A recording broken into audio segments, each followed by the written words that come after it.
So against the Miami Heat on Wednesday, it seems like the Knicks may have found a piece of the puzzle that is the Jalen Brunson, Karl Anthony Town two-man game. But more importantly, have the Knicks truly unleashed Karl Anthony Towns from going from a small cat to a big puma on campus? That was wackish-ish, but hit that rock.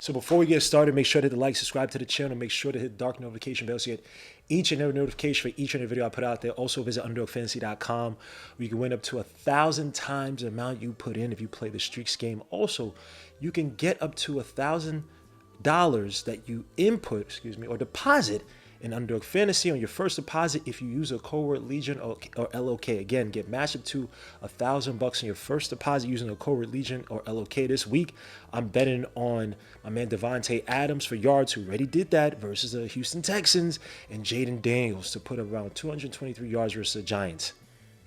Come on, it's the Giants. So hit up underdogfantasy.com and please bet responsibly. So your man Karl Anthony Towns Wednesday against the Miami Heat showed the world that he may have some heart to him, may have some dog in him. You know what I'm saying? On that cat dog type ish. If anybody watched that great cartoon back in the day. But your man Karl Anthony Towns put up 44 points off of 68% shooting from the field, 44 for 5 from 3. Your man also had 13 rebounds to boot, about 3 of them offensive, even though I felt like he had more, but he had a nasty little putback. He had 2 assists. Your man was an absolute monster, only 2 turnovers. They had 5 fouls, but who even cares about that? On a day where your man Karl Anthony Towns was eating in the post-up, he had about 5 possessions in the post-up, which is around 17% of his total possessions of 29 on Wednesday against the Heat. I've asked for around 20% to be around post-ups, and I think he had more posts. It seems as if he wasn't attacking the basket, he was somewhere down the low post, or at least he was attacking from the wing. But an absolute monster. And pick and rolls. I mean, your man Karl Anthony Towns was sending those pick and rolls. Had some successful pick and pops with Jalen Brunson. Had 7 pick and rolls, according to Synergy Sports, where he was the roll man against the Miami Heat. That's actually one more than the total combined over the last 3 days.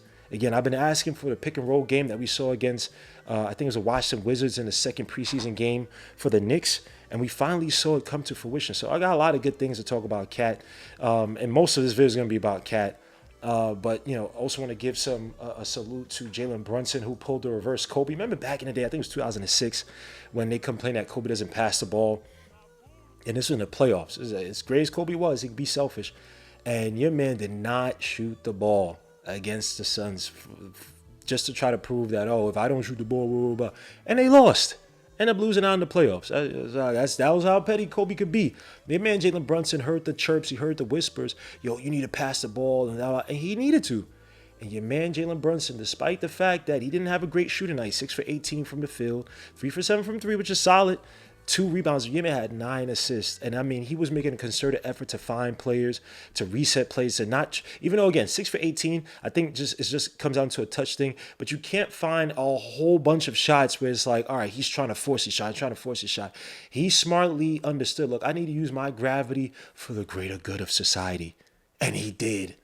So we're going to talk about, a few plays between him and Cat, the 2-man game going on. Another great game, Josh Hart, 14 rebounds. One of them offensive. I thought he had more offensive rebounds, but your man is a bunch of contested defensive rebounds. 6 assists. Your man, Mr. Glue It All, 10 points.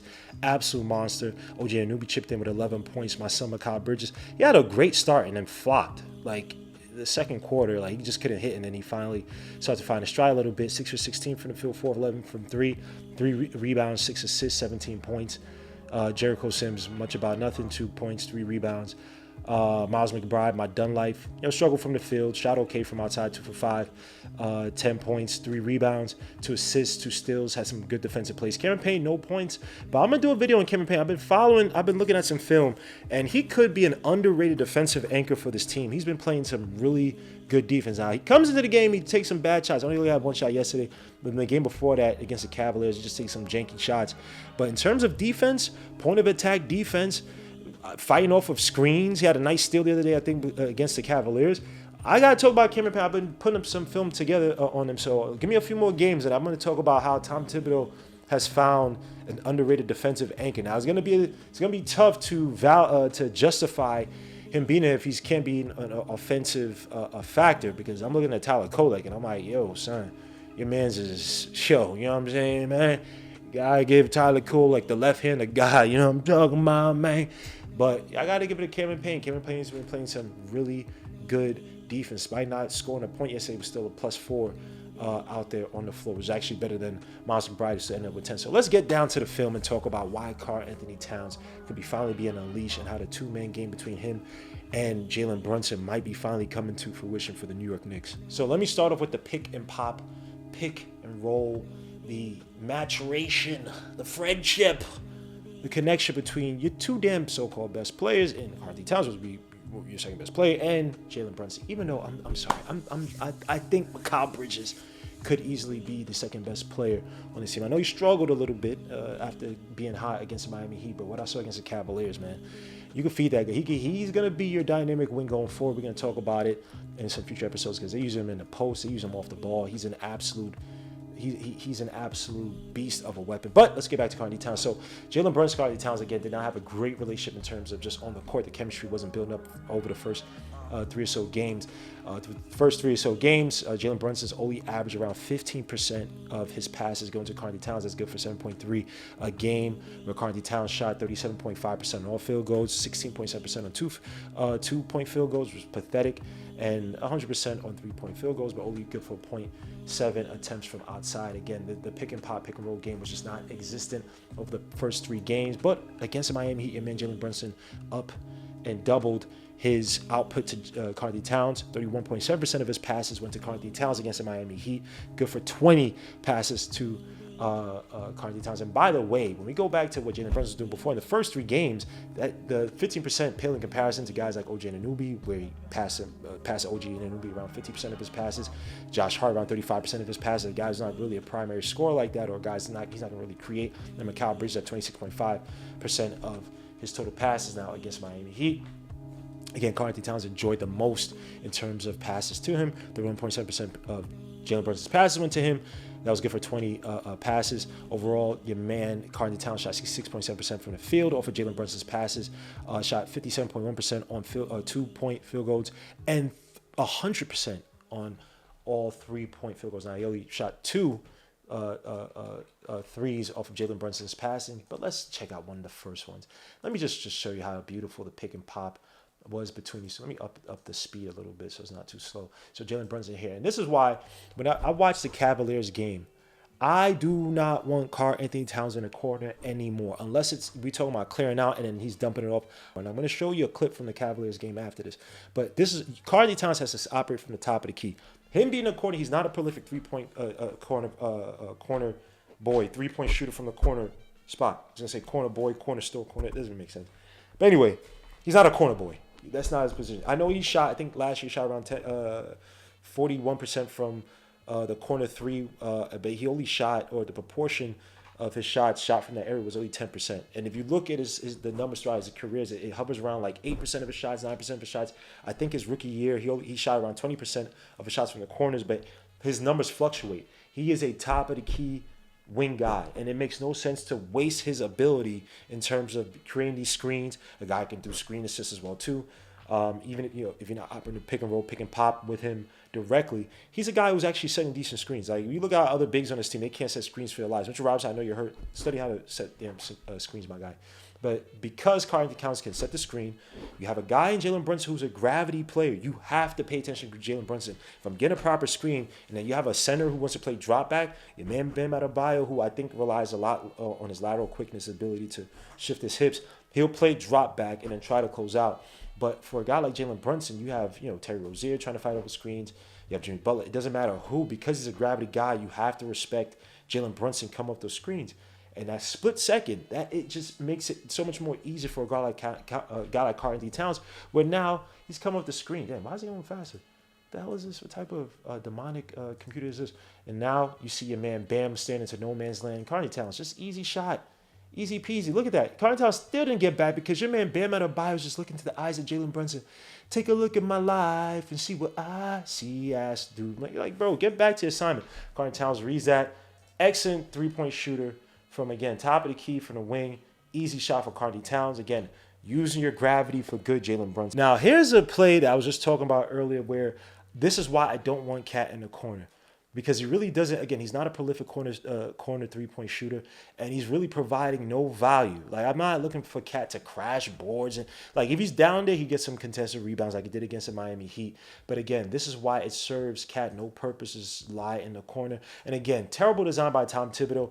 Why would you stack your two best shooters out there on one side with OG Anunoby and your man Hart? That it just makes absolutely no sense. This is bad basketball with Tom Thibodeau. Bad, terrible design, lazy design by Thibodeau as well as Brunson. Again, 5-point game, 124 left to go.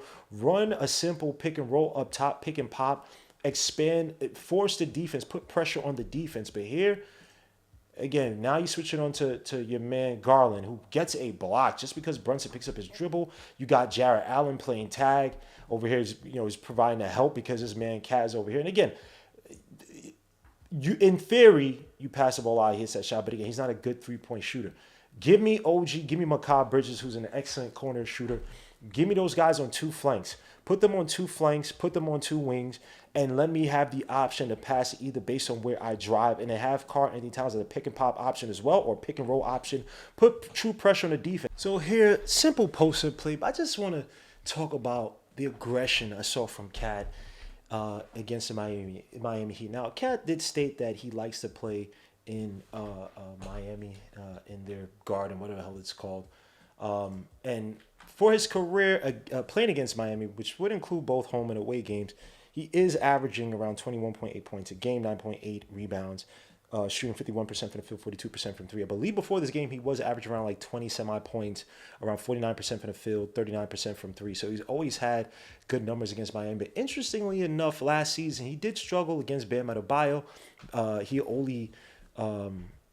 only put up around 20% shooting against Bam Adebayo, 1 for 5 in 2 games.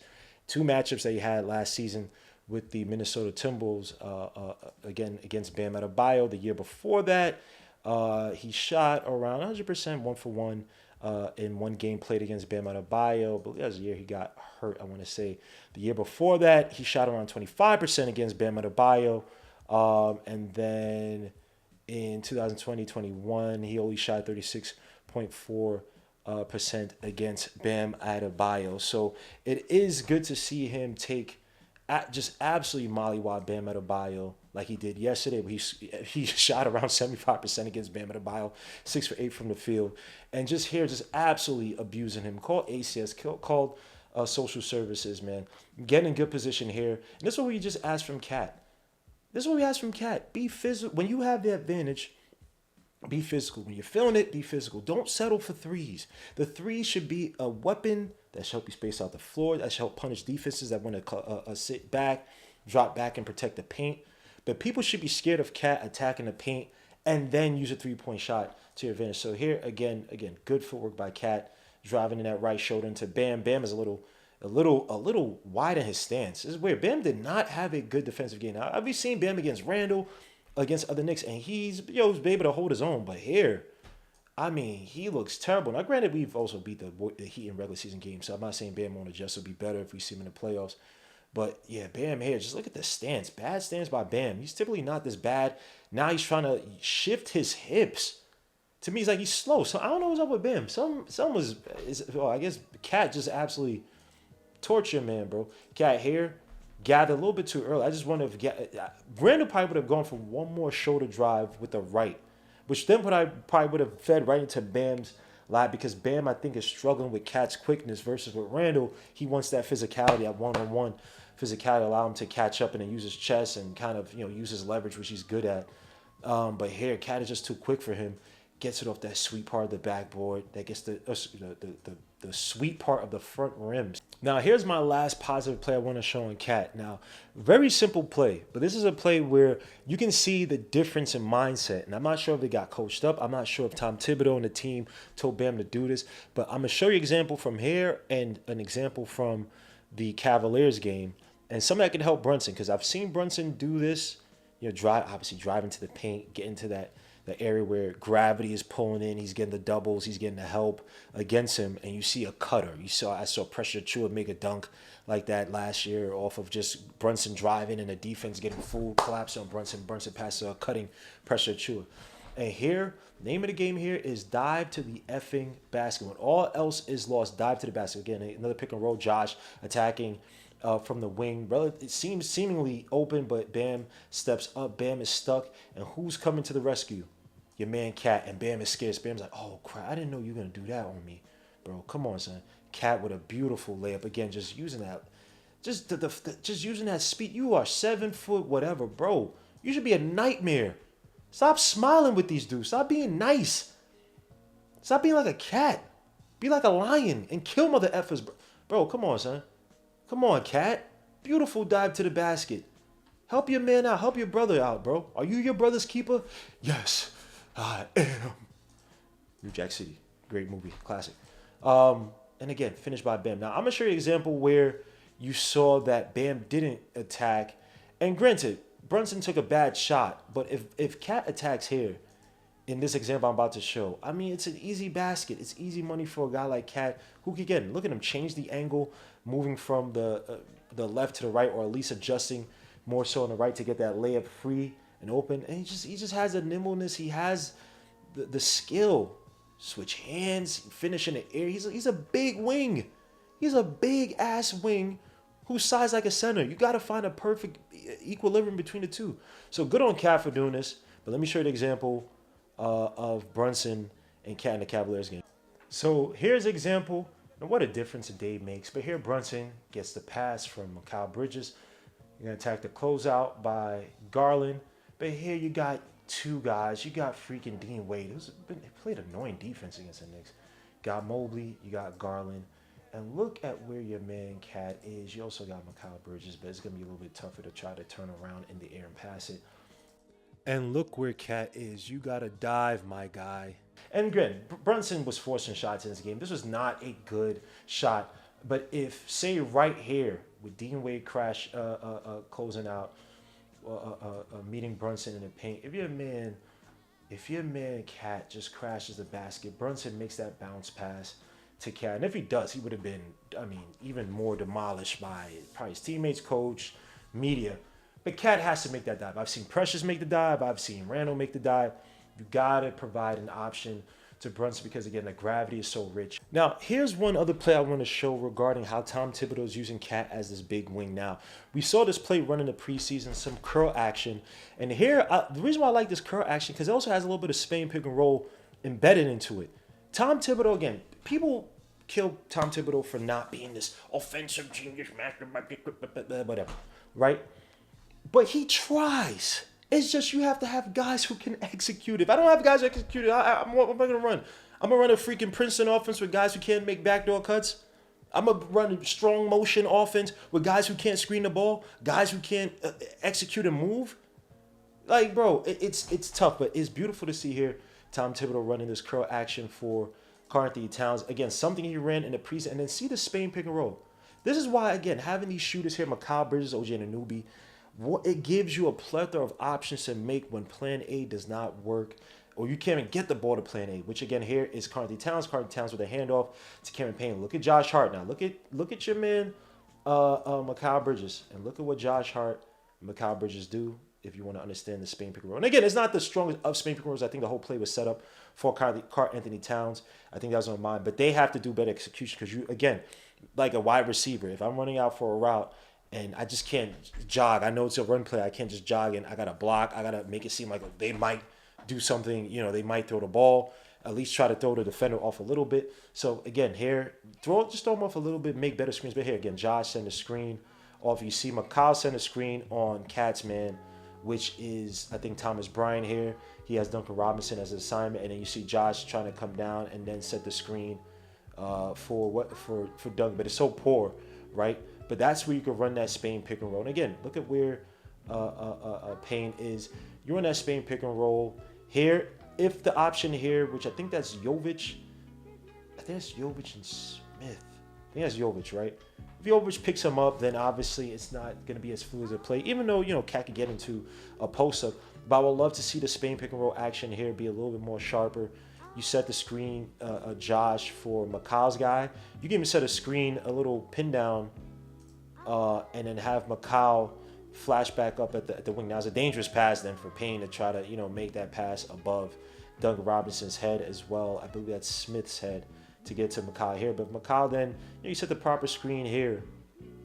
Then you can easily get the pass to a McCall Bridges. You just got to make a better screen on Duncan Robinson here. Karl Anthony Towns, use him like a big wing that ran us in the preseason. Get to Karl Anthony Towns, get that baseline jumper, get it long to, not the most rewarding of shots, but they've run that several times. And he's when he's in his element, when he's playing his proper game, he's such a fluid, such a good scorer. But you just have to ingrain that in him. You have to drill it in his head. Why he should be doing this, why I want you to do this, what I'm trying to do out there. I'm not trying to take away your skill. I'm trying to refine it and put it in the best places. Simple as that. Now, I would be remiss if I didn't point out one stupid play from Cat. You know what I'm saying? I know he had the 44 points. I know he shot 4 for 5 from outside. I know he shot around 68% from the field. I know he had his 13 rebounds. I know he was attacking the basket. I know he was abusing in the post-up shot. 17% of his possessions in the post-up, better than the 14% he shot last year with the Minnesota Timberwolves. I know. But I'm on my Bill Belichick-ish. Bill Belichick. I hate Bill Belichick, but I'm a Jets fan. But anyway, just got to point out, Cat, you're up by 9. It's 151 left. I've seen bigger leads get demolished. You know what I'm talking about? Trace McGrady, the 27 points in 30 seconds. Whatever the hell, not 30 seconds, but whatever the hell it was when he was with the Rockets. But my guy, now I know you can get mad at me. Cat. Now look, he was feeling himself. Pause. And he hits the 3 here. But imagine he doesn't hit the 3. He come down, make the shot, make a 3. It's 102 to 108. You got 15, 14 seconds left on the clock. And this is why it's when you talk to these stars that come out of high school, come out of college, and they think that their skills this is where being smart. You don't have to shoot the shot. Take time off. You can even shoot the shot when it's 4 or 5 seconds left on the clock. Take 10 seconds off. 10 seconds with a 9-point lead can mean the world. It can mean a difference. Now, I know Cat makes a shot, and this is a contested shot too. Shoots a 3, he's feeling it. Makes a shot. I say, if you take it, you better make it. I'm still going to scold you. But Cat, just calm down. My guy, it's still a game. 150 is a lot of time with 9-point lead. And we've seen the Miami Heat do some ungodly things to the Knicks in the past. You know what I'm saying, man? We've seen Reggie Miller do ungodly things. 9 points ain't nothing in this NBA. Where I could go down, draw a foul, come down, make a stop, get a steal. I could come down, make a 3. Bro, just play it smart. Hold the ball for a little bit. Get in the post, draw a foul. You know what I'm saying? Get to the line even if you want to. But here, you don't have to do that. And I know it's nitpicking. But you just want to ingrain in Karl Anthony Towns, a guy that's so talented, to start thinking a little bit more up here than more here. Hitting the shot and feeling like you're the man is great. I'd rather you execute and ensure we get the win. And you be a winner. Granted, got your 47 points. It's beautiful. You played a great game, Karl Anthony Towns. But it was just that one play that made me a little pissed. But again, I give you an A. You had a great day. God bless you. Inshallah, you keep doing this. But just yo, bro, son, chill out a little bit. But guys, that's all I have, man. Let me know your thoughts. Do you think that I'm a hater on Karl Anthony Towns? You know what I'm saying, man? I know I had to point that last example. How do you feel about the last game against the Miami Heat? Do you think the 2-man game between him and Brunson is going to continue again, doing this against one of our biggest rivals who've been a thorn in our sides for years in the Miami Heat? He's doing it against Bam, a guy who he's personally struggled against in the past. Let me know your thoughts on how you felt about that game, how you felt about the Cavaliers game, how you feel about how these two are gelling, how the offense is kind of coming together. for the the few games that we played so far in the season. Let me know your thoughts in the comments. Your boy Gmo, lead your Knicks. I appreciate you. Peace through. God bless, and I'll see you guys on the next one. We out.